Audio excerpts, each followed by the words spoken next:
Good morning future doctors. तो कैसे हो आप? तो आई होप आप मजे में होंगे, पढ़ाई में व्यस्त होंगे। तो एक बार फिर से आपका स्वागत है इस आपके खूबसूरत से प्लेटफॉर्म पर जिसका नाम है एसीआई नीट।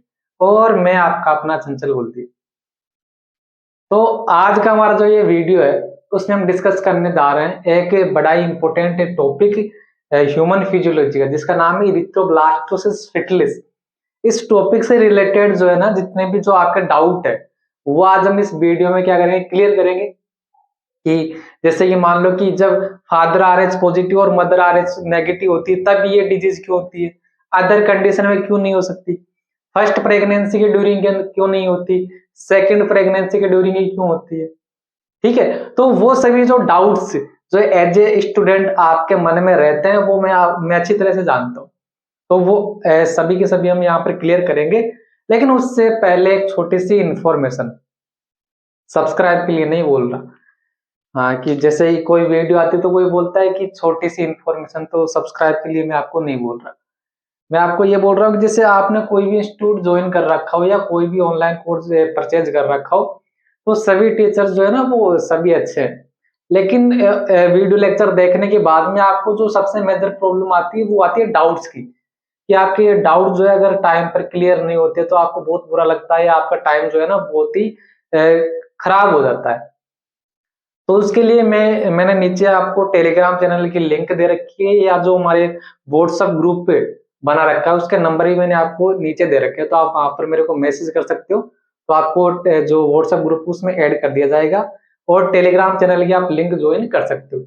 तो जैसे आप कोई भी डाउट पूछोगे, जूलॉजी नहीं, बॉटनी, फिजिक्स, केमिस्ट्री, तो उसका इंस्टेंट सॉल्यूशन आपको मिलेगा वहां पर। तो आप जाकर के जरूर उसको ज्वाइन करें। ठीक है, तो हम स्टार्ट करते हैं इरिथ्रोब्लास्टोसिस फिटलिस। इरिथ्रोब्लास्टोसिस फिटलिस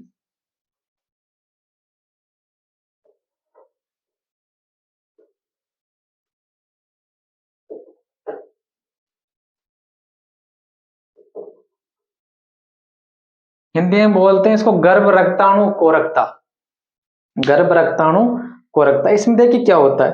पहले थ्योरी बाद में समझेंगे, आप पहले आंखों से समझो, आंखों के इशारों से समझो कि क्या होता है इसमें। एक मिनट।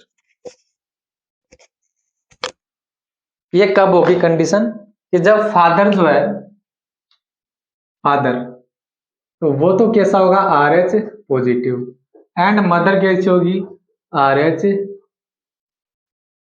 नेगेटिव। जब होगी तब ये डिजीज होती है। इसमें क्या होगा कि देखिए फादर है आर एच पॉजिटिव और मदर है आर एच नेगेटिव, तो जो फीटस बनेगा वो आर एच पॉजिटिव तो होगा ना। अरे इधर से आर एच फैक्टर आया, इधर मदर के पास आर एच फैक्टर नहीं है, तो आर एच फैक्टर डोमिनेंट है ना। तो जो फीटस है वो कैसा बनेगा, आर एच पॉजिटिव बनेगा। अब देखिए जो फादर है उसने अपना इस पर स्पर्म दिया, उसमें सारी की सारी इंफॉर्मेशन थी। अब जो फीटस जो पल रहा है वो माँ के गर्भ के अंदर है, यूट्रस के अंदर है। तो अब फीटस का अपने फादर से तो कोई कनेक्शन है ही नहीं ना। कनेक्शन वो वाला कनेक्शन नहीं, मैं ब्लड ग्रुप वाले कनेक्शन की बात कर रहा हूँ, कि फादर को तो कोई नुकसान होगा ही नहीं। अब जो फीटस है वो कहां पर है, मदर के अंदर है, मदर की यूट्रस के अंदर है। अब मदर का ब्लड ग्रुप कैसा है, आर एच नेगेटिव है, और फीटस का ब्लड ग्रुप कैसा है, आर एच पॉजिटिव है। दोनों का ब्लड ग्रुप अलग अलग है, तो क्या दोनों को नुकसान होगा? नहीं होगा। क्यों नहीं होगा? क्योंकि मैं आपकी जानकारी के लिए मैं बता दूं कि मान लो कि ये तो क्या है, फीटस, और ये क्या है, जैसा आप मदर, आपस में कनेक्ट रहते हैं प्लेसेंटा के थ्रू। किसके थ्रू कनेक्ट रहते हैं, ये फीटस है, ये फीटस है ऐसा। तो आपस में प्लेसेंटा के थ्रू कनेक्ट रहते हैं। लेकिन आपको पता होगा कि प्लेसेंटा के थ्रू जो ब्लड है वो क्रॉस नहीं कर सकता, या जो आरबीसी है, फीटस की आरबीसी मदर के अंदर नहीं जा सकती, और मदर की आरबीसी या जो ब्लड है वो फीटस के अंदर नहीं आ सकता। प्लेसेंटा के थ्रू क्या हो सकता है, गैसेज, न्यूट्रिशन वगैरह क्या हो सकता है, उसका डिफ्यूजन हो सकता है, वो एक्सचेंज हो सकता है, लेकिन ब्लड आपस में कभी भी मिक्स नहीं होगा। तो फीटस कैसा, आर एच पॉजिटिव है, मदर आर एच नेगेटिव है। ब्लड ग्रुप दोनों का अलग है, लेकिन दोनों को नुकसान नहीं होगा क्योंकि ब्लड मिक्स नहीं होता है प्लेसेंटा के अंदर। ठीक है, ये जब फर्स्ट प्रेगनेंसी है उसकी बात चल रही है। अब होगा क्या कि जब डिलीवरी होगी, डिलीवरी मतलब पार्चुरेशन जब होगा ना, तो पार्चुरेशन के ड्यूरिंग फीटस बाहर आएगा, फीटस बाहर आएगा तो फीटस मदर से किसके थ्रू कनेक्ट है, प्लेसेंटा के थ्रू कनेक्ट है। तो जब पार्चुरेशन होगा, डिलीवरी होगी, तो प्लेसेंटा क्या हो जाएगी, यहां से रप्चर होगी, प्लेसेंटा रप्चर होगी, प्लेसेंटा टूटेगी। और प्लेसेंटा जब रप्चर होगी तो प्लेसेंटा के अंदर जो फीटस का ब्लड है, प्लेसेंटा के अंदर जो फीटस का ब्लड था वो कहां पर चला जाएगा, मदर के अंदर चला जाएगा। रिश्ता हुआ, रिस करके बह करके कहां पर चला जाएगा, मदर के अंदर चला जाएगा और मदर के ब्लड के कांटेक्ट में आ जाएगा। आई बात समझ में क्या हुआ कि जब तक वो यूट्रस के अंदर था, ठीक है, जब तक उनका उसका पालन पोषण हो रहा था तब तक तो दोनों का ब्लड ग्रुप क्या है, अलग अलग है, और दोनों का ब्लड भी क्या है, सेपरेट है, दोनों को कोई नुकसान नहीं हो रहा। लेकिन जब पार्चुरेशन हो रहा है, डिलीवरी हो रही है, तब फीटस बाहर आ रहा है और प्लेसेंटा रप्चर हो रही है, और प्लेसेंटा के अंदर जो फीटस का ब्लड था वो कहां पर चला गया, मदर के अंदर चला गया। अब मदर के अंदर चला गया तो मदर कैसी थी, RH नेगेटिव थी ना, RH नेगेटिव थी। फीटस कैसा था, RH पॉजिटिव था। तो RH पॉजिटिव ब्लड किसके कांटेक्ट में आ रहा है, RH नेगेटिव के कांटेक्ट में आ रहा है। अरे RH एंटीजन जो है वो कहां पर चला गया, मदर के अंदर चला गया। तो मदर के अंदर तो RH एंटीजन है ही नहीं, तो उसके अगेंस्ट क्या बनेगी, एंटीबॉडी बन जाएगी, उसके अगेंस्ट एंटीबॉडी बन जाएगी। सर क्या इससे मदर की डेथ हो जाएगी, नहीं, नहीं होगी डेथ, क्योंकि ब्लड का अमाउंट इतना नहीं है, या जो जब प्लेसेंटा रप्चर हो रही है तो फीटस का ब्लड जो जा रहा है मदर के अंदर, तो उसका अमाउंट इतना नहीं है कि उसकी वजह से पूरा मदर का पूरा ब्लड क्या हो जाए, क्लॉट हो जाए और मदर की डेथ हो जाए। इसलिए मदर की डेथ नहीं हो रही है, और ना ही इस फीटस की डेथ हो रही है, ना तो मदर की डेथ हो रही है ना फीटस की डेथ हो रही है। क्यों नहीं हो रही है, क्योंकि ये फर्स्ट प्रेगनेंसी है, फर्स्ट प्रेगनेंसी। फर्स्ट प्रेगनेंसी के अंदर फीटस तो बाहर आ गया ना, अब ये सारा का सारा प्रोसेस जो हो रहा है वो फीटस के बाहर आने के बाद में हो रहा है। तो फीटस का RH एंटीजन मदर के कांटेक्ट में आया तो उसके अगेंस्ट फिर क्या बन गई, RH एंटीजन के अगेंस्ट क्या बन गई, एंटीबॉडी बन गई, जो कौन सी है, IgG टाइप की है। वैसे ही ये वही प्रोसेस जो हम इम्यून सिस्टम में पढ़ते हैं कि पहले कोई एंटीजन अंदर आता है, उस एंटीजन को जो है इम्यून सिस्टम पहचानता है और उसके अगेंस्ट क्या बन जाती है, एंटीबॉडी का फॉर्मेशन होता है। तो वैसे ही मदर के अंदर RH एंटीजन नहीं था, लेकिन जैसे ही RH एंटीजन एंटर किया तो उसके अगेंस्ट क्या बन गई, RH एंटीजन के अगेंस्ट एंटीबॉडी बन चुकी है। अब जैसे आगे मैं आपको समझाता हूं, जैसे ही क्या होगा, यहां तक तो कोई प्रॉब्लम नहीं है, प्रॉब्लम आगे है, तो प्रॉब्लम आगे आने वाली है। तो मैं यहां पर लिख दूं कि during first pregnancy, during first pregnancy, एक मिनट, ड्यूरिंग फर्स्ट प्रेगनेंसी जो फीटस है वो एक तो कैसा है, RH पॉजिटिव है एंड नॉर्मल है। अरे नॉर्मल है, एक मिनट में देख लो कि आपको दिख रहा है, हाँ दिख रहा है, ठीक है। ड्यूरिंग फर्स्ट प्रेगनेंसी जो फीटस है वो RH पॉजिटिव और नॉर्मल है। लेकिन जब पार्चुरेशन होगा, पार्चुरेशन पार्चुरेशन जब होगा तो प्लेसेंटा क्या होगी, रप्चर होगी। प्लेसेंटा जब रप्चर होगी तो जो RH एंटीजन है वो क्या होगा, कांटेक्ट विद फीमेल, फीमेल मतलब यहां पर मदर है, ठीक है। तो पार्चुरेशन ड्यूरिंग प्लेसेंटा रप्चर हुई तो RH एंटीजन किसके कांटेक्ट में आ गया, फीमेल या जो मदर है उसके कांटेक्ट में आ गया।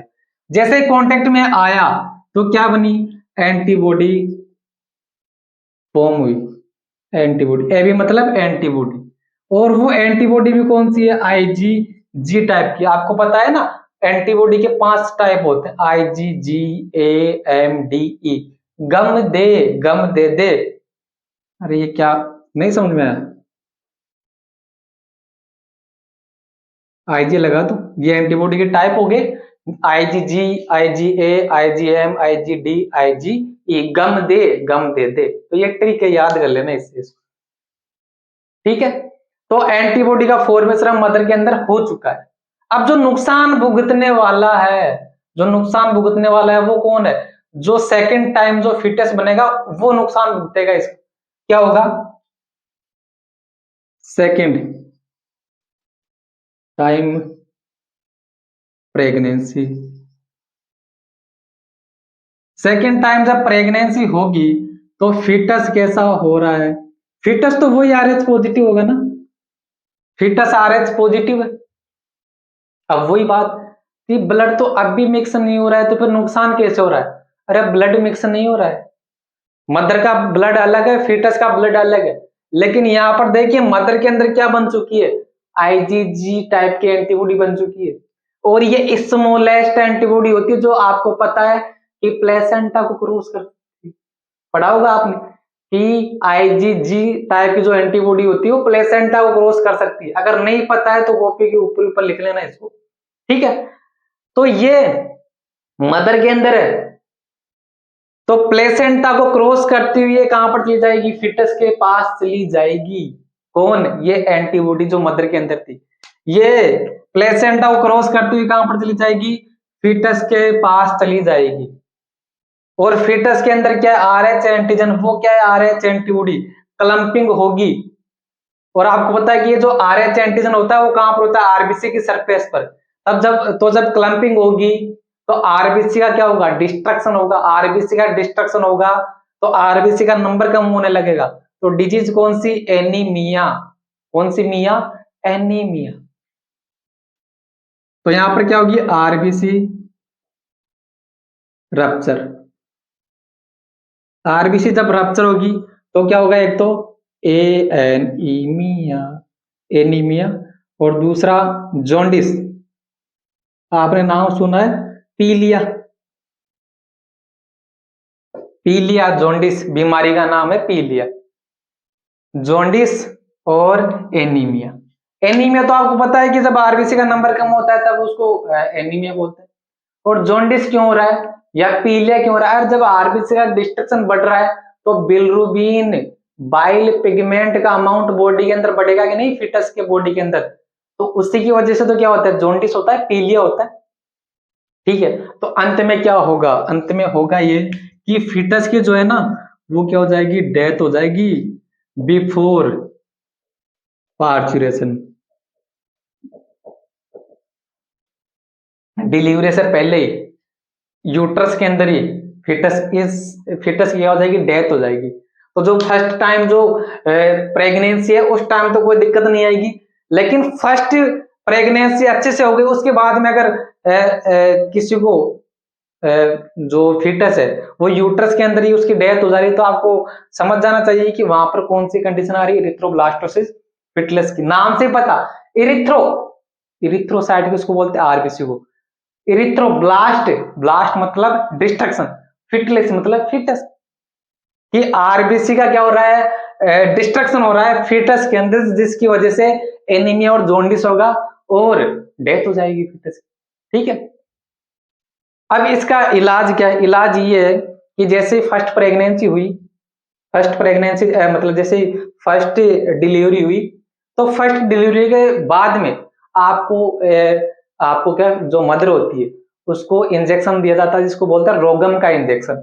उस रोगम के इंजेक्शन के अंदर क्या होती है?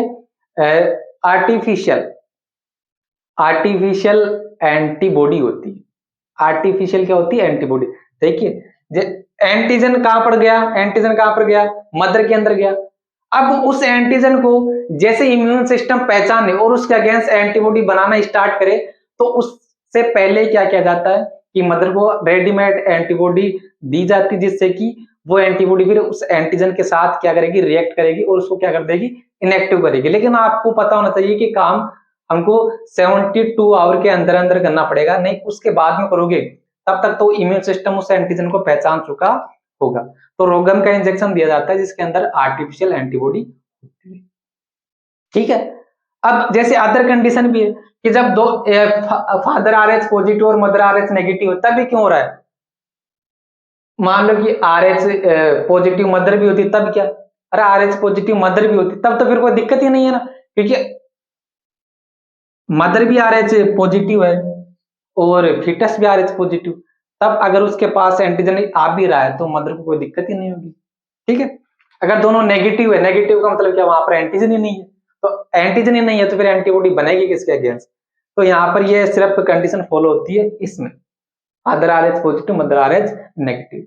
तो आई होप आपको ये टॉपिक अच्छे से समझ में आया होगा, इसको पहले नोट कर लो, ये टॉपिक आपको अच्छे से समझ में आया होगा। तो ऐसे ही इंटरेस्टिंग और जो इम्पोर्टेंट टॉपिक है नीट से रिलेटेड वो इस चैनल पर आते रहेंगे। तो हंसते रहे, मुस्कुराते रहे, पढ़ाई में व्यस्त रहे। धन्यवाद।